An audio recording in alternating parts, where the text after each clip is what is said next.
Hi, this is Vicky. Welcome to the video series Numerical Questions Part 2. In case if you missed the Part 1, I will leave a link in the description below, or you may click on the I button on top of the right corner. We have a total 32 numerical questions. In my last video, I have already covered numerical questions related to speed. Today, I will continue to the next topic, numerical questions that require calculations. This is very easy and quite simple. Let's start this video with the following question. You double the speed at which you are traveling. How does this affect the braking distance? The answer is very simple. It is 4 times. But how? For that, we need to understand three things. Number 1. What is the braking distance? Number 2. What is the reaction distance? And number 3. What is the stopping distance? We will look one by one in the following slides. Braking distance. It is the approximate distance a vehicle needs to come to a complete stop after the brakes are applied. Don't worry with the definition. Let me explain with an example. I need some help and we will call Vicky to help us. Hey Vicky, you there? Hi, do you need any help? Yes, I'm trying to explain about braking distance. For that, I need a road. Okay.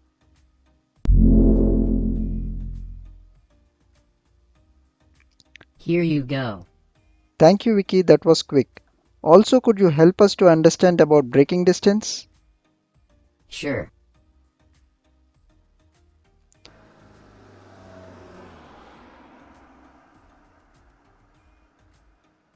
We have Vicky on the car. He stopped in between the road. Let me mark the point where he stopped his car. We will mark it as a stopping point. In order to stop the car at the stopping point, Vicky should apply the brakes even before reaching the stopping point.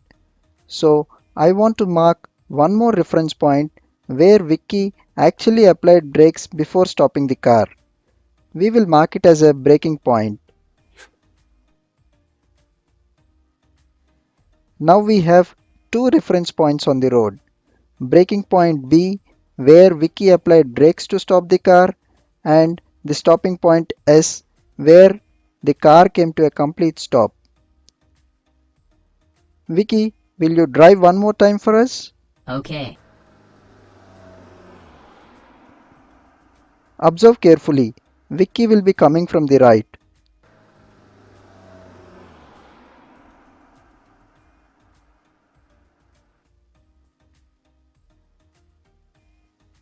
You see, at the brake point where Vicky applied the brake, the car started to stop, and finally it stopped at the stopping point. The distance Vicky traveled after applying the brakes until he stopped his car, it is the braking distance. I hope it is clear. Now we will see how to calculate the braking distance. In general, braking distance is the square of 1/10 of the speed at which we are traveling. Let us take two examples. Example 1. Say Vicky is driving at a speed of 30 km per hour. What is the braking distance? And example 2. Say Vicky is driving at a speed of 60 km per hour. What is the braking distance? Let us calculate the braking distance when the speed is 30 km per hour. It is 9 meters. And we will do the same calculation for 60 km per hour. It is 36 meters. You may observe we doubled our speed from 30 km per hour to 60 km per hour, and the braking distance increased 4 times from 9 meters to 36 meters.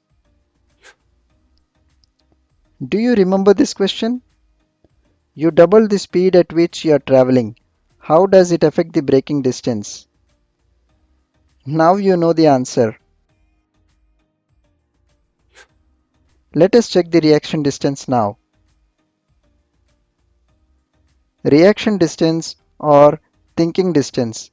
It is the distance traveled between the driver realized that he needs to brake and when he actually applied the brake.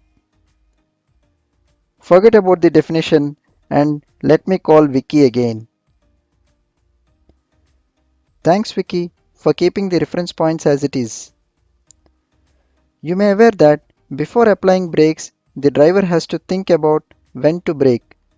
A vehicle approaching a traffic signal would be a good example. Let me demonstrate. Vicky, I need some traffic lights please. We have traffic lights. He is so quick. But where is he? Vicky, where are you? He is on his way. Did you notice the traffic light turned red before Vicky applying the brakes? We may need one more reference point. Exactly when did Vicky realize that he needs to brake? Here is the reference point. We will mark it as a reaction point. Vicky, I have added a reference point. Could you please come again?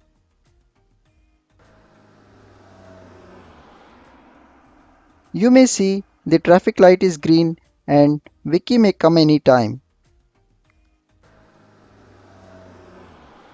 Did you notice? By the time he realized to apply the brake and he traveled some distance, that is from reaction point R till braking point B. This distance is called reaction distance. Hope now you understand what is reaction distance. Now we will see how to calculate the reaction distance. Reaction distance is 3 times the 1/10 of the speed. We'll see two more examples here.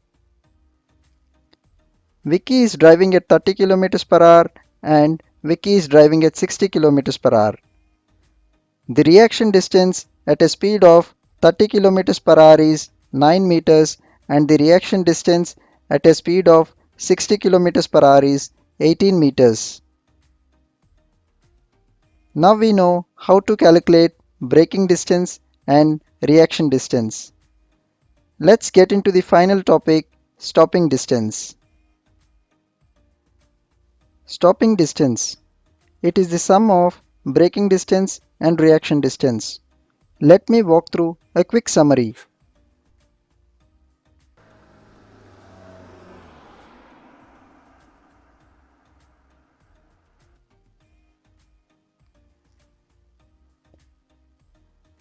Here it is. We have the stopping distance. So much of theory washed our brain?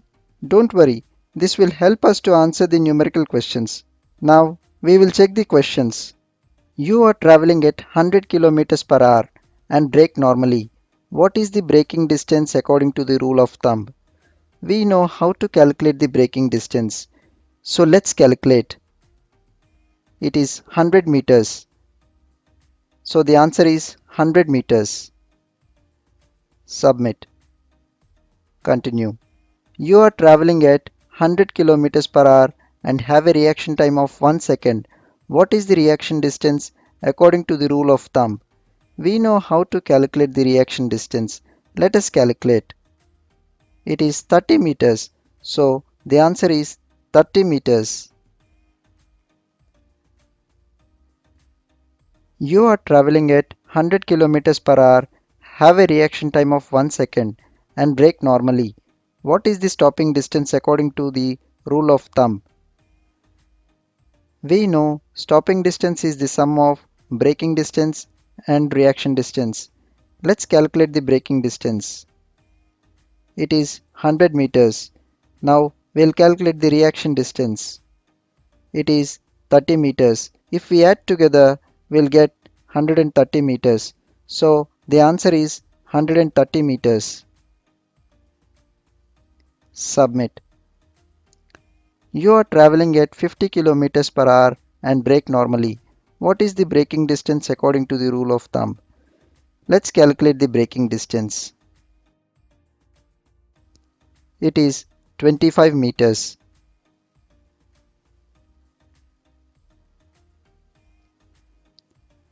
You are traveling at 50 kilometers per hour and have a reaction time of 1 second. What is the reaction distance according to the rule of thumb? Let's calculate the reaction distance. It is 15 meters.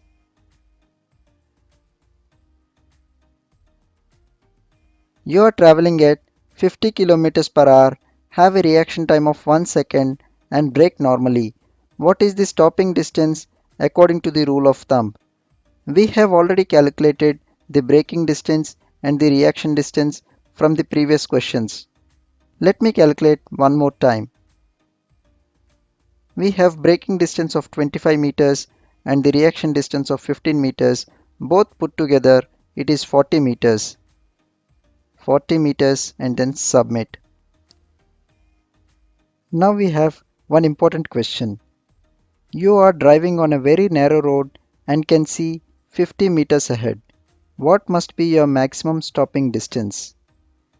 Always remember, on a narrow road, a maximum stopping distance should be half the visibility distance. Here we can see 50 meters, so half of 50 is 25 meters. So the answer is 25 meters. Submit. Continue. We came back from where we have started. You double the speed at which you are traveling. How does this affect the braking distance? Now you all know what is the answer. It is 4 times. Let me submit. Oh, Vicky, you're back again. Where are you? A big thank you from Vicky for watching this video. If you enjoy my content, please hit the like button, and if you are yet to subscribe to my channel, I request you to please subscribe. Thank you. Happy learning.